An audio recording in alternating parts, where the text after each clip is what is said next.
देखिए, today our topic is resistance. Resistance को समझने से पहले आपको समझना पड़ेगा कि जैसे ये देख रहे हैं, ये डायग्राम है। पहले एक डेफिनेशन समझते हैं, फिर मैं आपको क्लियर करूंगा कि ये एग्जैक्टली है क्या। Resistance is the opposition that a substance offers to the flow of electric current. अब इलेक्ट्रिक करंट पता है आपको क्या होती है? पता है ना? इलेक्ट्रिक करंट होती है जब किसी वायर के क्रॉस सेक्शनल एरिया से, जैसे कि मान लो मैं यहाँ पे बना दूँ, ये आपका वायर है, इसके क्रॉस सेक्शनल एरिया से यहाँ से जब net amount of charge flow करेगा तो उसे हम कहेंगे इलेक्ट्रिक करंट है। और ये बात को भी मैं आपको बता चुका हूँ कि इलेक्ट्रिक करंट अपने आप से किसी सर्किट में एस्टेब्लिश या सेट नहीं हो जाती है। उसके लिए आपको वोल्टेज अप्लाई करना पड़ता है। क्या करना पड़ता है? वोल्टेज अप्लाई करना पड़ता है, क्योंकि ये वोल्टेज ही आपका क्या होता है? ईएमएफ, इलेक्ट्रोमोटिव फोर्स, जो आपके इलेक्ट्रॉन्स को एक पर्टिकुलर डायरेक्शन प्रोवाइड करता है। अब प्रॉब्लम यह है कि रेजिस्टेंस को हम डिफाइन कैसे करते हैं कि जब ये चार्जेस आपके क्या करते हैं, आप इस बात को समझिए।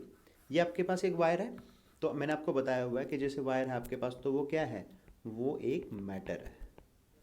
मैटर आपका बहुत सारे एटम से मिलकर बना होगा, और एटम के अंदर आपके पास इलेक्ट्रॉन, प्रोटॉन और न्यूट्रॉन होंगे। तो इन दोनों भाई साहब को हम भूल जाते हैं क्योंकि ये न्यूक्लियस के अंदर है।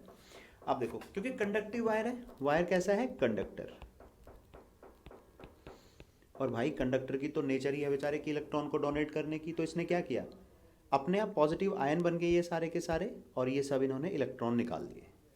यहाँ तक इतनी बात ठीक है?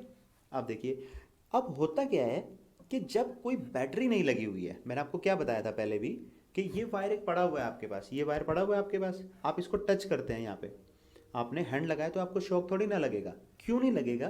क्योंकि ये जो इलेक्ट्रॉन्स हैं, ये सारे इलेक्ट्रॉन रैंडमली ऐसे ऐसे जिगजैग मोशन में मूव कर रहे हैं सारे। तो कोई नेट फ्लो है ही नहीं यहाँ पे। यहाँ no net flow of charges, no net flow of electrons. तो इलेक्ट्रॉन का कोई नेट फ्लो है ही नहीं, तो कोई चार्ज भी नहीं है। चार्ज नहीं हो, फ्लो नहीं हो रहा, तो करंट भी एस्टेब्लिश नहीं हुई। अब देखिए, in a conductor whenever current flows the motion of electron takes place. Motion of charges takes place कब होगा? जब आप वोल्टेज लगाएंगे और करंट यहां से आने शुरू होंगे। During motion they are oppose to flow and this is known as electrical resistance. अभी तक नहीं है, ये वायर पड़ा हुआ है, अभी तक कुछ नहीं हुआ है। अभी आगे देखते हैं कि ये कैसे होगा। अभी आपको सिर्फ डेफिनेशन पढ़नी है। डेफिनेशन ये कहती है कि जब किसी वायर के अंदर इलेक्ट्रिक करंट सेट हो जाएगी तो इलेक्ट्रॉन्स के फ्लो में आने वाली जो प्रॉब्लम है, यानी ऐसी वाली चीज़ें जो करंट के फ्लो को ब्लॉक करने की कोशिश करेंगे, कम करने की कोशिश करेंगे, उसे ही हम क्या बोलेंगे? रेजिस्टेंस। और वो क्या क्या होंगे वो अभी आपको बताता हूँ। अब देखिए, when electron crosses the wire, ये जो आपके पास इलेक्ट्रॉन है, अब आपने बैटरी लगा दी। पहले क्या था? इस डायग्राम को देखिए, इस वाले डायग्राम में कोई बैटरी नहीं थी, तो ये इलेक्ट्रॉन्स आपके रैंडम मोशन कर रहे थे। अब आपने बैटरी लगा दी, ये आपने बैटरी लगा दी, तो इलेक्ट्रॉन एक लाइन बना के बिल्कुल सही तरीके से बैटरी की पॉजिटिव प्लेट की तरफ अप्रोच कर रहे हैं, और बैटरी की पॉजिटिव प्लेट पे आ रहे हैं। अब जब ये आ रहे हैं ना, तो ये इलेक्ट्रॉन्स आपके क्या करेंगे? कोलाइड करेंगे। दे कोलाइड। कौन कोलाइड करता है? दे का मतलब कौन है यहाँ पे? इलेक्ट्रॉन्स। इलेक्ट्रॉन कोलाइड करते हैं विद द आयंस। किसके साथ कोलाइड करते हैं? आयंस के साथ। आयन कौन से? ये आयन उन एटम से बने हैं जिन बेचारों ने अपने इलेक्ट्रॉन्स डोनेट किए हैं। एटम्स क्या करते हैं? जब इलेक्ट्रॉन्स को डोनेट कर देते हैं तो वो बेचारे क्या बन जाते हैं? Ions. Ions of the atoms of the wire. इस वायर के जो एटम हैं उन्होंने ही तो अपना इलेक्ट्रॉन दिया, तो वो आयन बन गए और उन्होंने इलेक्ट्रॉन निकाल दिए। And free electron present in the wire.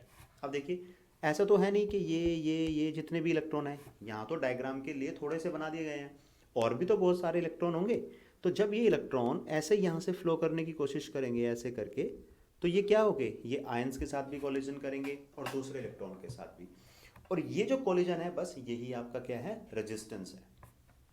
These collisions lead to resistance of the wire।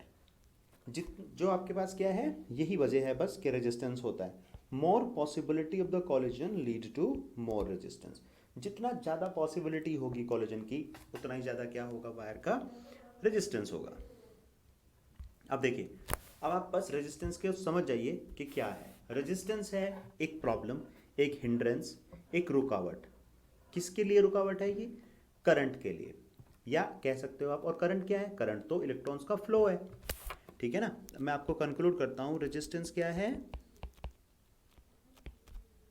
Hindrance in the path of current. और भाई करंट कोई अलग चीज थोड़ा ही है, ये तो स्ट्रीम ऑफ इलेक्ट्रॉन्स है। और किस वजह से है? कॉलिजन की वजह से है। और भाई लोग कॉलिजन किस किस का है? जब आपके फ्री इलेक्ट्रॉन कॉलिजन करते हैं किसके साथ?